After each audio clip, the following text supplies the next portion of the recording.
C'est pourquoi Jérémie dit, prêtez l'oreille parce que Dieu parle. Il y a une combinaison entre la bouche et l'oreille. La bouche parle parce qu'il y a l'oreille. S'il n'y a pas d'oreille, ça ne sert à rien de parler. C'est pourquoi tu dois avoir la sensibilité, être concentré. La distraction est ennemie à la voix de Dieu. La divagation des pensées est ennemie à la voix de Dieu. Lorsque tu veux entendre, tu dois prêter l'oreille. Lorsque tu veux comprendre, tu dois prêter l'oreille. Écoute, car l'Éternel parle. Prête l'oreille ce soir. Prêtez vos oreilles spirituelles. Car s'il y a l'oreille physique, sachez qu'il y a l'oreille spirituelle. J'ai expérimenté cela, mes frères. Un jour, j'ai pu savoir qu'il n'y a pas que des yeux physiques. Il y a des yeux spirituels. Tes yeux peuvent être fermés, mais tes yeux spirituels voient.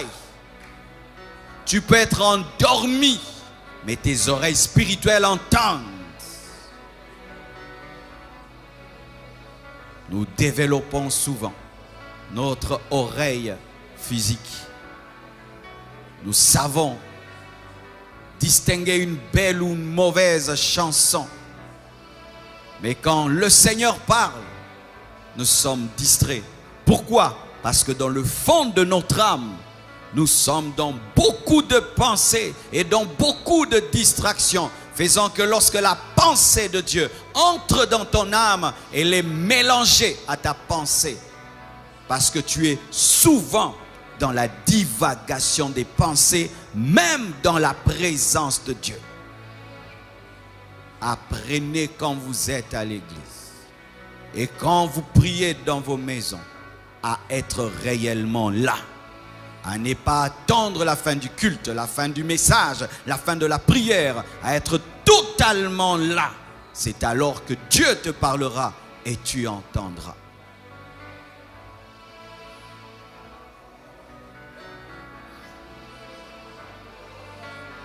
Daniel 8, 15 à 19. La Bible dit, tandis que moi, Daniel, j'avais cette vision, le Dieu des visions, et que je cherchais à la comprendre, parce qu'il y a une chose que d'avoir une vision, une autre chose est de comprendre la vision. Avoir une vision que tu ne comprends pas est égal à ne pas avoir de vision. Il ne faut pas seulement avoir des visions. Il faut comprendre les visions. Daniel a reçu une vision et il a voulu comprendre. Il a cru qu'il pouvait comprendre. Si tu ne crois pas que tu peux comprendre, tu ne comprendras pas. C'est ainsi que tu iras auprès des gens. Et Dieu a dit, explique-moi, explique-moi. Il a cru qu'il pouvait comprendre. Dieu t'ouvrira les yeux et tu comprendras. Tu comprendras. Cette nuit, tu comprendras.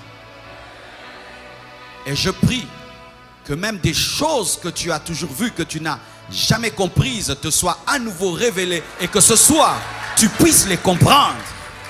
Car une vision qui n'est pas comprise est jetée à la poubelle. C'est un message non codé et il ne sert à rien. Je ne veux pas seulement des visions. Je veux comprendre les visions. Je ne veux pas seulement que Dieu parle. Je veux prêter mon oreille et entendre.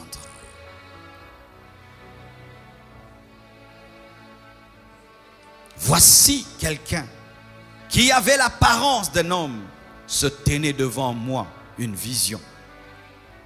Et j'entendis la voix d'un homme au milieu de l'Oulaï. Il cria et dit, Gabriel, explique-lui la vision. Donc Gabriel était apparu à Daniel sous la forme d'un homme. Mais ce n'était pas un homme, c'était un ange. Mais à côté de Gabriel, il y avait un autre homme qui était surnaturel aussi et qui donne des ordres à Gabriel. C'était Jésus.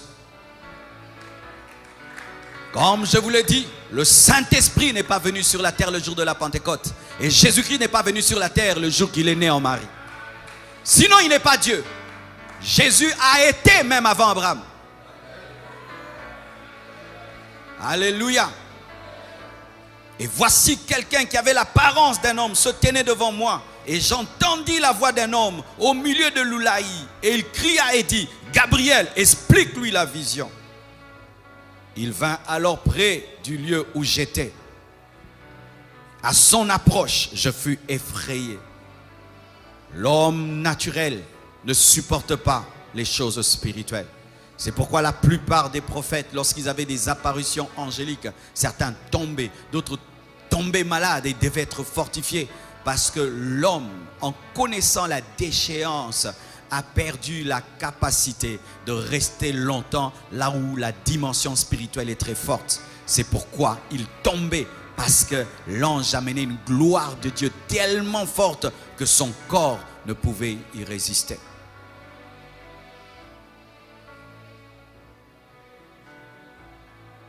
Gabriel, vous le connaissez, c'est l'ange messager. C'est un archange, c'est un chef parmi les anges. Parce que parmi les anges, il y a des niveaux. Et Gabriel est un archange. Et il est spécialisé dans le message. Et c'est un ange accompagné d'une forte gloire, d'une forte onction. C'est un ange prophétique, car il était venu révéler à Daniel quoi? Les choses de temps de la fin. Lui parler de l'Antichrist, lui parler des choses de temps de la fin. Daniel a reçu en son temps la révélation de notre temps. C'est pourquoi j'aimerais vous dire ceci, mes frères. Le Saint-Esprit révèle au-delà des noms, au-delà des adresses, au-delà des noms des grands-pères, au-delà des numéros des chaussures. Il peut te révéler 50 ans à venir. Ne réduisons pas le Saint-Esprit à des chaussures, à des noms et à des adresses. Il est Dieu. Il peut te révéler les 3 années de ta vie qui viennent et ce que tu dois faire chaque année. Il peut te donner une direction précise de ta vie qui va tout changer, tout modifier. Il peut te révéler ton véritable problème. Il peut te révéler ton véritable combat. Il peut te révéler ta véritable force. Il peut te révéler la sagesse que tu dois mettre en pratique pour réussir. Il peut te révéler la Bible. Il peut te révéler Jésus. Il peut te révéler le Père. Il peut se révéler à toi et devient ton ami. Mais quand vous le réduisez à des noms, à des adresses, vous n'allez pas bénéficier de la totalité de ce qu'il peut faire.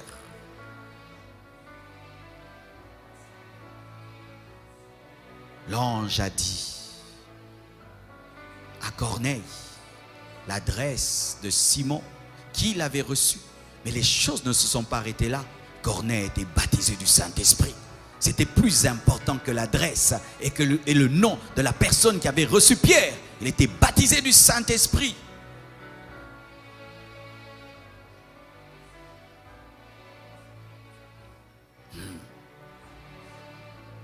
Il vint alors près du lieu où j'étais. Et à son approche, je fus effrayé. Je tombai sur ma face. Et il me dit, sois attentif, fils de l'homme, car la vision concerne un temps qui sera la fin. Comme il me parlait, je restais frappé d'étourdissement. C'est pourquoi les protocolaires dans les églises doivent être spirituels.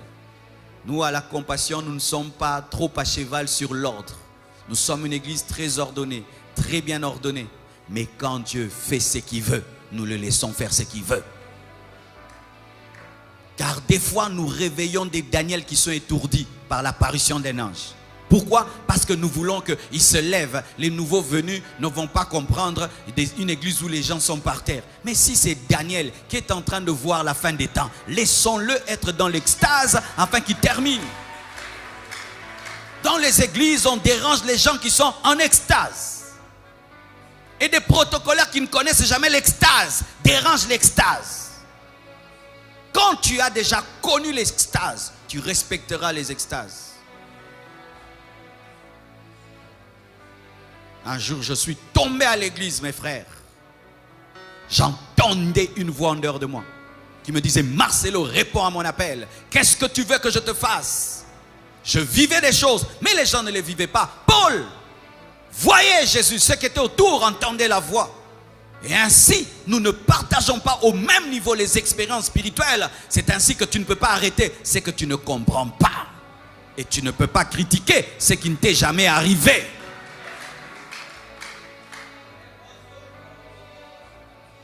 Il y a des gens qui connaissent des extases de 3 jours. 3 jours. 3 jours. Et quand on veut les réveiller, le Seigneur dit: laissez. Et la personne revient avec des révélations extraordinaires. Alléluia.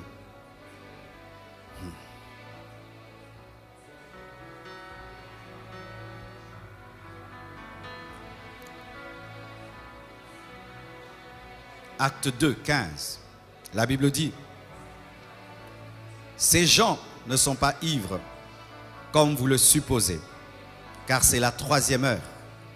Mais c'est ici ce qui a été dit par le prophète Joël: dans les derniers jours, dit Dieu, je répandrai de mon esprit sur toute chair. Vos fils et vos filles prophétiseront. Vos jeunes gens auront des visions et vos vieillards auront des songes. Oui, sur mes serviteurs et sur mes servantes, dans ces jours-là, je répandrai de mon esprit et ils prophétiseront. Si au temps de Pierre, c'était les derniers jours, en notre temps, c'est plus que les derniers jours. Si au temps de Pierre, cette parole devait s'accomplir, en notre temps, elle doit s'accomplir davantage. Mes frères, l'Esprit de Dieu est répandu. Tu peux prophétiser. Tu peux avoir des visions. Tu peux avoir des songes. Car le Saint-Esprit est disponible. Prophétiser, c'est parler de la part de Dieu. Avoir une vision, c'est recevoir des images célestes sans dormir. Avoir des songes, c'est recevoir des images célestes quand on dort.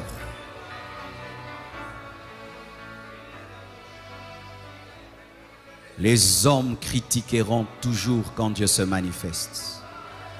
Ils ont dit que les apôtres étaient ivres alors qu'ils étaient remplis de l'Esprit. Les hommes critiqueront. Ce n'est pas grave. L'essentiel, c'est que tu es en train de vivre l'accomplissement de la promesse de Dieu. Nous sommes au dernier jour. Nous sommes au dernier jour.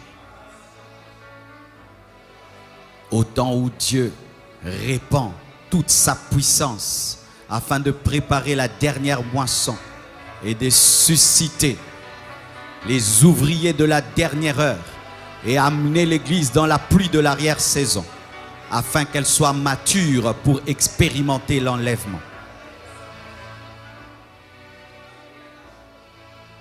Tout chrétien peut prophétiser. Tout chrétien peut prophétiser, peut parler de la part de Dieu. Et je vous assure, l'Esprit de Dieu est ici. L'Esprit de Dieu est ici. Et tu peux avoir des visions ce soir. Et tu peux recevoir des prophéties ce soir. Tu peux même t'auto-prophétiser.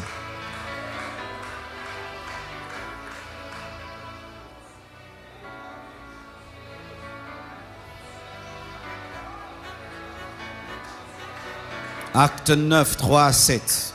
La Bible dit, comme il était en chemin, il s'agit de Paul, et qu'il approchait de Damas, tout à coup une lumière venant du ciel resplendit autour de lui, le Dieu des visions.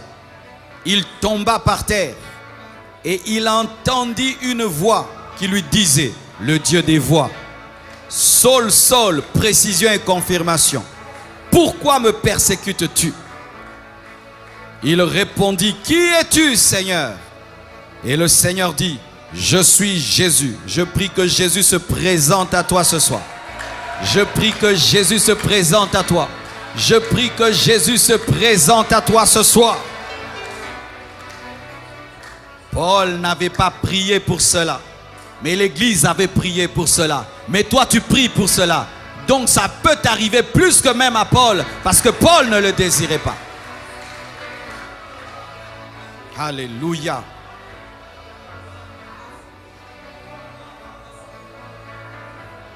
Qui es-tu, Seigneur? Et le Seigneur dit, je suis Jésus que tu persécutes. Il te serait dur de rejamber contre les aiguillons, c'est dire, il te sera difficile de vaincre ma puissance. Tremblant et saisi d'effroi, il dit, Seigneur, que veux-tu que je fasse? Je prie que Dieu réponde à tes questions. Je prie que ce soir, que Dieu réponde à tes questions. Je prie qu'aujourd'hui tu poses des questions et que Dieu réponde à tes questions. Je prie que Dieu te donne des réponses. Que veux-tu que je fasse? Tu m'as appelé à quoi? Qu'est-ce que je suis venu faire sur la terre? Tu n'es pas venu te promener. Le Seigneur est l'architecte de ta vie. Il a le plan de ta vie et il sait ce que tu es venu sur la terre. Tu dois consulter l'architecte de ta vie et il te dira pourquoi tu es venu sur la terre. Paul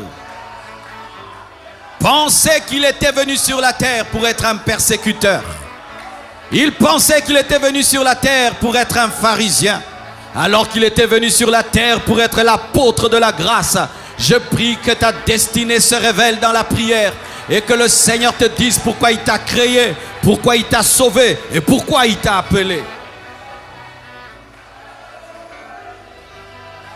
Tremblant d'effroi et saisi d'effroi, il dit, Seigneur, que veux-tu que je fasse? Et le Seigneur lui dit, lève-toi, entre dans la ville et on te dira ce que tu dois faire. Le Saint-Esprit te connectera aux hommes et aux femmes de ta destinée. Autour de toi, il y a quelqu'un d'important, mais tu ne le considères pas. Dieu va te révéler l'importance de cette personne qui a toujours été à côté de toi. Il a toujours persécuté les chrétiens, mais ce jour-là, le Seigneur lui recommande un chrétien. On te dira ce que tu dois faire. Et il était connecté à un Ananias. Et c'est Ananias qui a ouvert ses yeux, parce qu'après cela, il ne voyait plus. Dans la présence de Dieu, Dieu nous révèle les amis de la destinée.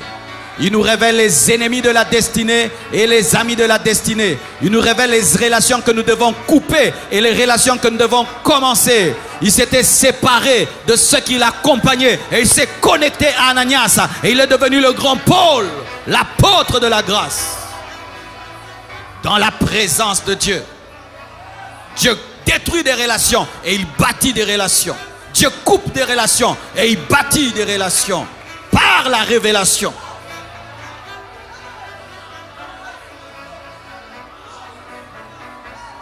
Il était attaché à ceux qui l'accompagnaient. Mais Dieu, par le niveau de la révélation, les sépare. Lui voit et il entend. Et ils entendent, ils ne voient pas. Dieu les sépare. Et il va seul avec Ananias. Frères, sœurs, je peux vous témoigner que je suis le résultat de tout ce que je prêche. Je ne me suis pas converti par une prédication. Je suis allé dans les églises. Je ne me suis jamais converti. Ce n'est pas qu'on prêchait mal. J'étais trop mauvais. Ce n'est pas qu'on prêcher sans onction, j'étais très incrédule. Dieu a eu pitié de moi. Pitié de moi. Et il m'est apparu à l'âge de 15 ans dans ma salle de bain. Jésus m'est apparu dans une lumière et une voix a parlé, le Dieu des visions et des voix. Marcelo, convertis-toi. Et j'ai répondu à la voix. On se convertit comment? Et la voix m'a répondu. Souviens-toi des paroles de mon serviteur Jean. Aujourd'hui, je suis chrétien. Et quand je te parle de Jésus, je sais qu'il existe. Je l'ai vu. Quand je te parle des voix de Dieu, j'ai entendu. Lorsque j'ai reçu l'appel de Dieu, j'ai refusé son appel. Et des voix ont parlé dans mes oreilles. Marcelo, viens nous prêcher l'évangile, nous mourrons. Des foules et des foules et des foules. Viens nous prêcher l'évangile, nous mourrons. J'ai entendu avec mes oreilles. Frère, sans cela, il y aura des faux appels. Sans cela, il n'y aura pas des apôtres. Parce qu'un apôtre doit voir Jésus. Et il y a des apôtres au milieu de vous.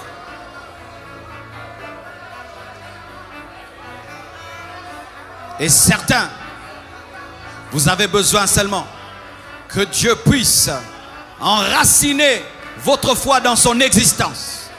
C'est ce qui est arrivé aux apôtres.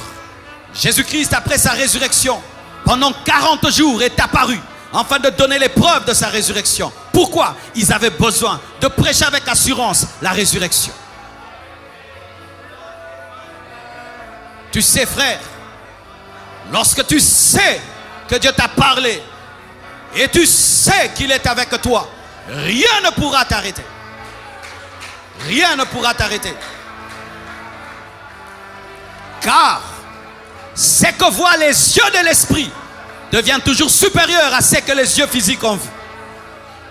Une fois que tes yeux spirituels ont vu, quoi que tu voies dans le monde physique, tu ne seras jamais ébranlé parce que tu sais qu'il y a autre chose au-delà du physique.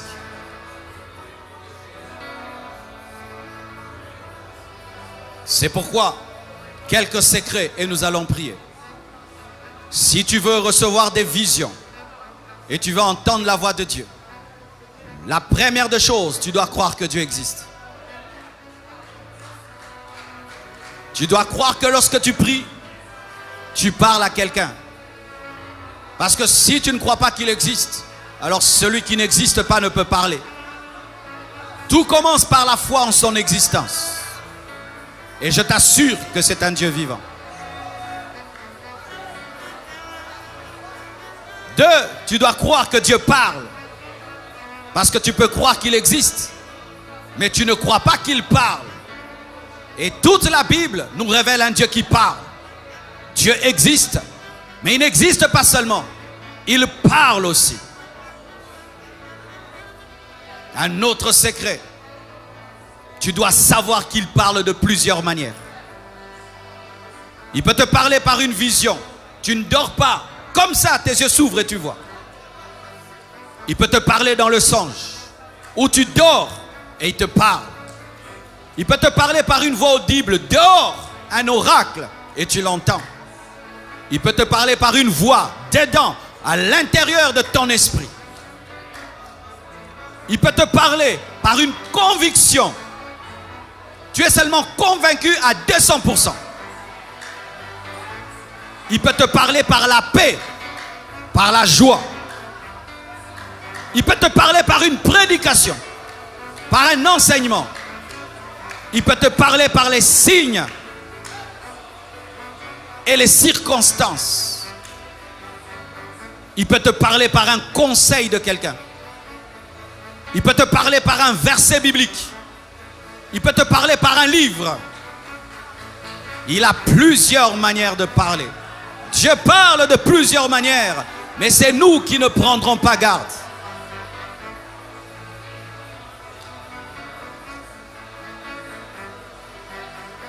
Et aussi, tu dois croire que Dieu veut te parler.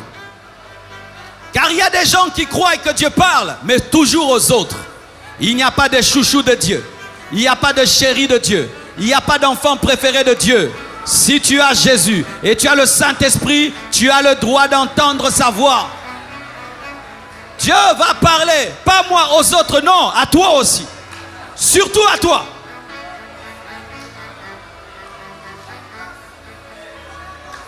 Il faut aussi que tu enlèves la peur. Il y a des gens qui ont peur d'entendre la voix de Dieu. Il y a des gens qui ont peur de voir des visions. Il y a des gens qui ont peur d'avoir des extases, des expériences. N'aie pas peur, c'est ton Père. N'aie pas peur, c'est ton Père. N'aie pas peur, c'est ton Père. N'aie pas peur, c'est ton Père. N'aie pas peur, c'est ton Père.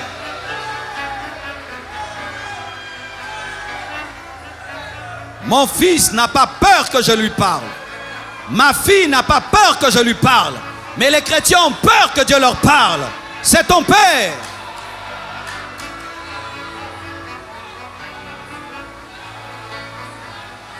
Pour terminer, tu dois désirer ardemment qu'il te parle.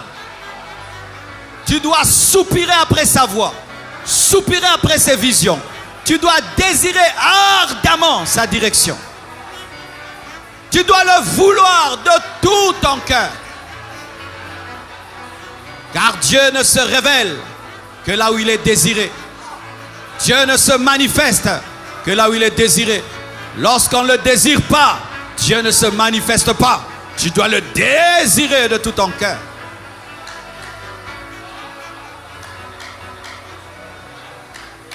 Et voici une bénédiction qui nous aide à entrer dans ces choses. Le baptême dans le Saint-Esprit. Être plongé dans le Saint-Esprit. Rempli de sa présence et revêtu de sa puissance. C'est être baptisé du Saint-Esprit. Lorsque tu es rempli du Saint-Esprit et tu es revêtu de sa puissance. Jean a dit: moi je vous baptise d'eau, mais il y a quelqu'un qui est plus grand que moi, qui vous baptisera du Saint-Esprit et de feu. Jésus est venu pour te baptiser du Saint-Esprit. Et je prie que tu sois baptisé du Saint-Esprit. Je prie que vous soyez baptisés du Saint-Esprit. Je prie que vous soyez baptisés du Saint-Esprit. Si tu as la foi pendant que je parle, tu reçois le baptême du Saint-Esprit. Même toi qui nous suis à la télévision, sur Internet, si tu as la foi, tu vas être baptisé du Saint-Esprit et tu vas parler en d'autres langues. Quand il y a le baptême du Saint-Esprit, il y a aussi le signe du parler en d'autres langues. C'est quoi le parler en langue? Le parler en langue, c'est la langue des anges. C'est la langue des anges. C'est la langue des anges. Un homme qui parle la langue des anges. Tu peux parler la langue des anges. Comment ça vient? Comment le parler en langue vient? Le parler en langue vient, tu sens une plénitude, une plénitude, une plénitude, une plénitude, une plénitude, une plénitude, une plénitude, une plénitude, une plénitude. Et cette plénitude commence à contrôler maintenant ta bouche. Ça commence à contrôler ta bouche. Tu ne sais plus parler français, tu ne sais plus parler lingala, tu ne sais plus parler anglais. Ça te dirige dans une langue que tu ne connais pas. Il n'y a pas une école pour parler en langue. Tu dois seulement croire, désirer. Et pendant que tu vas prier, la plénitude du Saint-Esprit va venir en toi. Et tout d'un coup, tu vas commencer à parler une nouvelle langue. Et n'aie pas honte de parler. N'aie pas peur de parler. Quand ça vient, parle. C'est plus que l'anglais. C'est plus que le russe. C'est plus que le français. C'est la meilleure langue de toute la terre. C'est la langue que nous allons parler au ciel. Oui, c'est la langue que nous allons parler au ciel. Michael parle en langue. Gabriel parle en langue. Donc Dieu parle en langue. Qui leur a appris cette langue? La langue du ciel, c'est la langue. Parler en langue, c'est ça la langue que nous parlerons. Comment un Congolais, un Chinois vont parler tous. Tous nous parlons la même langue. Des anges sur la terre. Et nous parlerons la même langue au ciel. Le parler en langue est un déclencheur des dons spirituels. Le baptême d'eau est un déclencheur du baptême dans le Saint-Esprit. Le baptême d'eau ouvre la porte au baptême du Saint-Esprit. Et le baptême du Saint-Esprit ouvre la porte aux dons spirituels. Regardez dans la parole. C'est vrai, il y a des exceptions. Des personnes qui étaient baptisées du Saint-Esprit avant le baptême d'eau, comme Corneille. Mais vous allez voir, la plupart des temps, les personnes qui ont été baptisées de l'Esprit ont d'abord été baptisées d'eau, ensuite été baptisées du Saint-Esprit. Et quand les personnes étaient baptisées du Saint-Esprit, on les entendait parler en langue et prophétiser. Pour dire quoi? Le baptême d'eau ouvre la porte au baptême du Saint-Esprit et le baptême du Saint-Esprit ouvre la porte aux dons spirituels. Désirez le baptême du Saint-Esprit. Et si tu n'es pas encore baptisé d'eau, au nom de Jésus, après le culte, va chercher les serviteurs de Dieu et qu'il y ait un programme de baptême pour toi, parce que tu dois accomplir toute la parole de Dieu. Je ne sais pas ce que tu sens. Je ne sais pas ce que tu perçois en esprit. Mais pour ma part, je suis pleinement persuadé que les choses prêchées ce soir vont arriver ce soir.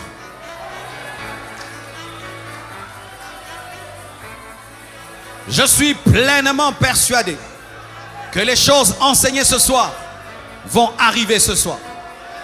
Vous le croyez? Tenons-nous debout et prions.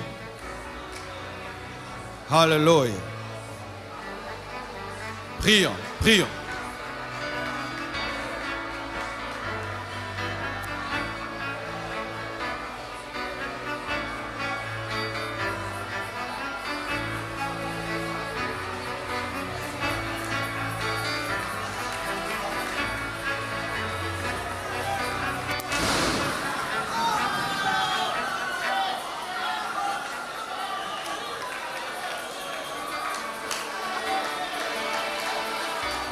Fall again, fall again.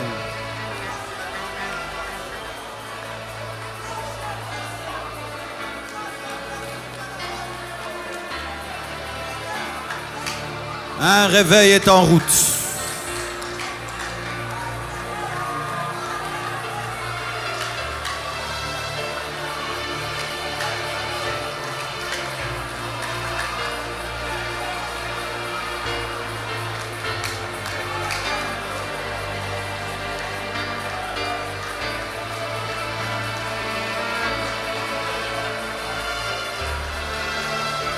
Demande ces choses, demande ces choses.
Père, je demande le baptême du Saint-Esprit pour ton peuple, pour ton Église. Jean a dit, je vous baptise d'eau pour la repentance. Mais il y a quelqu'un qui est plus grand que moi, dont je ne peux délier les lacets de ses chaussures.